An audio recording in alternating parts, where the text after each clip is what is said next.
La economía decrecía y la escasez de efectivo aumentaba. Hasta las compañías estables comenzaron con problemas. 8.090 compañías en deuda quebraron en los primeros 9 meses de 1907, el nivel más alto de bancarrota desde la anterior crisis.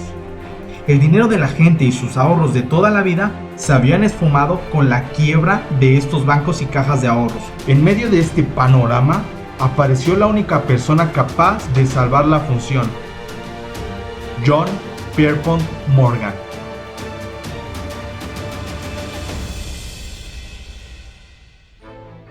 Entonces, para todos aquellos que no lo conozcan, vamos a hacer una pequeña explicación de quién era. Nació en 1837, era un destacado estadista, poderoso financiero y dueño de la US Steel, monopolio del acero, y la General Electric, monopolio de la electricidad. Se puede decir que Edison y Tesla descubrieron la electricidad. J.P. Morgan hizo el negocio. Este titán era tan grande como John D. Rockefeller, Andrew Carnegie o Vanderbilt, y responsable de que hoy el Canal de Panamá exista. El liderazgo de J.P. Morgan era todavía más notorio que sus posesiones. Al final del siglo había demostrado una y otra vez su capacidad para imponer el orden en situaciones caóticas. Morgan había fusionado partes de la abatida industria ferroviaria, haciéndolas más rentables. Sí, por supuesto. Al eliminar la competencia innecesaria. Venimos a hacer negocios, debemos explorar. Quiero no queremos una respuestas. guerra. Quiero no es respuestas. necesario que... Ya oí suficiente. Esto es lo que vamos a hacer. Le pondremos fin a esta guerra. El Banco Morgan comprará la de la costa oeste y se la rentará a la central. También comprará las acciones de la central en la South Pennsylvania a cambio de acciones en otras ferroviarias. Se destacó por tomar parte en un conflicto que destruía una industria y llegó a acuerdos que eran adecuados para las partes y rentables para él, que lo apalancaban en la propia industria. Cualquiera que lo conocía, sin importar si le gustaba o no, sabía que tenía el talento para lograrlo.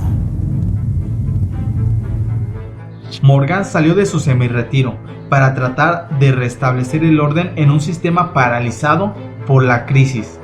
Reunió en su biblioteca a los banqueros más importantes para resolver esta crisis, ya que el gobierno no tenía intenciones de actuar. Vamos a trasladarnos al otoño de 1907.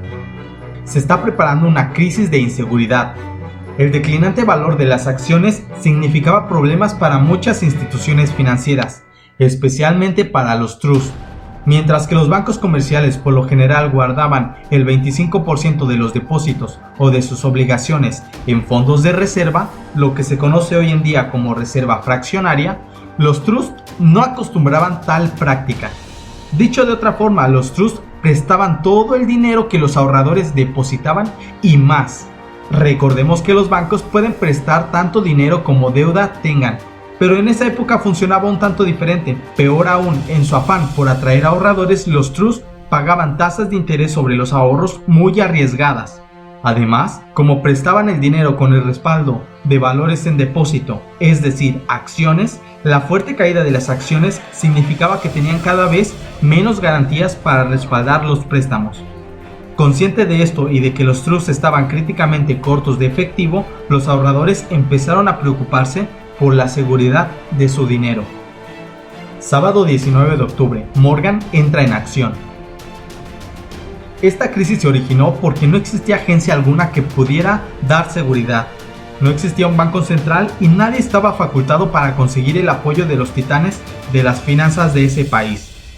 Por si eso fuera poco, el Congreso estaba en receso y el presidente Theodore Roosevelt estaba en Luisiana, cazando osos. Morgan había sido árbitro corporativo durante mucho tiempo. Era un buscador nato del orden, un banquero, no un especulador.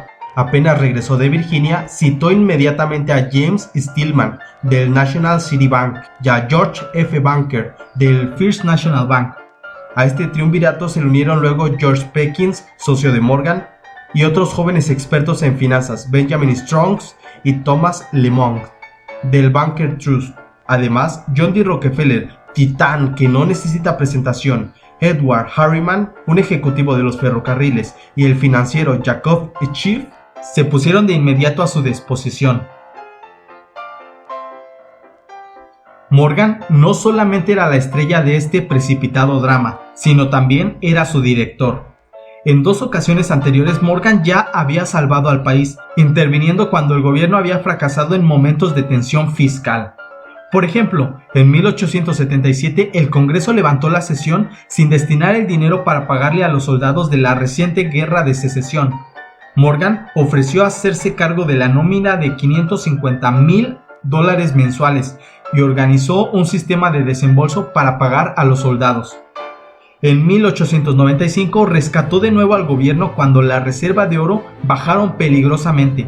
Viajó en un vagón privado a Washington a ver al presidente Grover Cleveland y le llevó $50 millones en oro de Europa mediante una venta privada hipotecada y salvó al tesoro de insolvencia. ¿Qué poder tiene una persona capaz de prestarle dinero a un país para salvarlo de la bancarrota?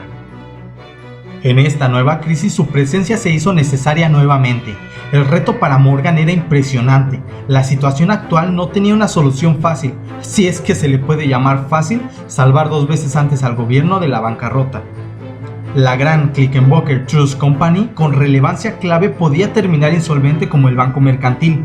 El lunes los frenéticos ahorradores, armados de bolsas vacías, maletas, hicieron cola frente a las oficinas con la intención de retirar unos $60 millones en depósitos.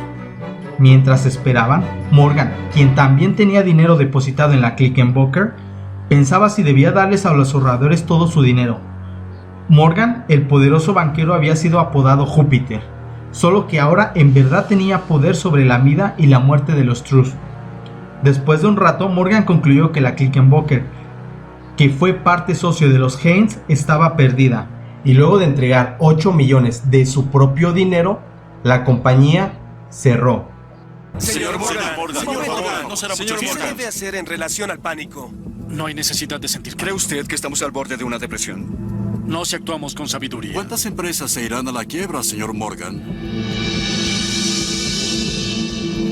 Las únicas compañías en riesgo son aquellas de capital intensivo, con rápida expansión y numerosas deudas. Gracias, caballeros. Señor Señor Morgan, Morgan, por favor, ¿qué espere. podemos...? ¿Qué te dije?